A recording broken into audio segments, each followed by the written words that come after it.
আমরা কিছু রাজনীতিবিদ শুধুমাত্র ক্ষমতায় যাওয়ার লোভে একদল, আর কিছু রাজনীতিবিদ ক্ষমতায় যেতে দেব না আরেক দল, এই করে দেশটাকে আমরা গত 50 বছরে এগোতে দিলাম না।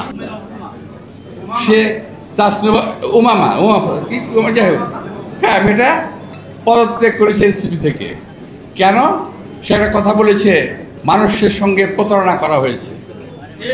এর ব্যাখ্যা আমি যাবো না, ব্যাখ্যা আমি চাই না, কি সেটা সেই ব্যাখ্যা দেবে। মানুষের সঙ্গে প্রতারণা করা হয়েছে, এনসিপি প্রতারণা করেছে। আবার আরেকটা রাজনৈতিক দল বলছে, যাকে আওয়ামী লীগের হাসিনার সময় যখন বিএনপি জামাতের উপরে স্টিম রোলার চালানো হচ্ছে, ওই রাজনৈতিক ওই দলটি এবং তার নেতা দূরে থেকে বাবা দিয়েছে, ইনডাইরেক্টলি হাসিনাকে সমর্থন দিয়েছে।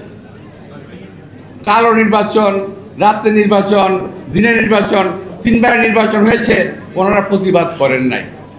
এখন লম্বা কথা বলতেছেন, আগে দিতে হবে এই নির্বাচন, কি বলে, স্থানীয় সরকার নির্বাচন। যদি পিআর সিস্টেমে না হয়, পিআর সিস্টেম কি, এটা ভাই নতুন আবিষ্কার করছো না, আনুপাতিক পিআর সিস্টেম, আনুপাতিক সিস্টেমে নির্বাচন না হয়, তাহলে এই দেশে কোনো নির্বাচন হবে না।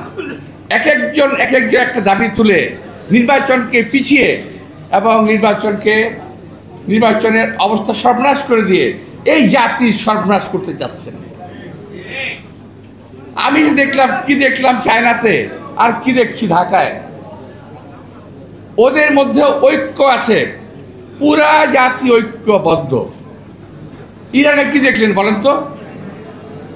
যেখানে আমাদের মুসলিম বিশ্বের কেউ তাকে সমর্থন দিল না, ইরান একা যুদ্ধ করে গেল, কারণ জাতি ঐক্যবদ্ধ ছিল।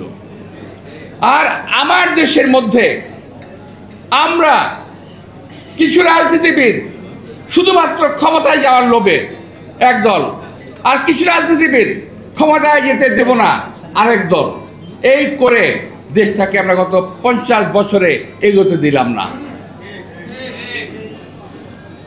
এই দেশটাকে আমরা ধীরে ধীরে শেষ করে দিচ্ছি। এই যে সমস্ত লোকের উদ্দেশ্যে কথাগুলো বলছি, তারা কিন্তু কেউ বোকা না, তারা আমার চেয়ে অনেক বুদ্ধিমান। তবে এটুকু বলবো, তারা আমার চাইতে অনেক বেশি দেশপ্রেমিক নয়। আমরা যুদ্ধ করেছি, দেশ স্বাধীন করেছি। অনেকে বিতর্ক করেন যে ওনারা তো আমার দল কি যুদ্ধ করে নাই, বা ঠিক আছে করি নাই, এখন করেন না। এই দেশটাকে সুন্দর করার জন্য, ভালো করার জন্য ঐক্যবদ্ধভাবে একটা কিছু করেন না। শুধু আপনার কথামতী হতে হবে। আগে সংসদ কী বলে স্থানীয় সরকার হতে হবে, আবার পিআর ভোট করতে হবে। কেন ভাই, করতে আবিষ্কার করেন এগুলা? কে দেয় বুদ্ধি আপনাদের?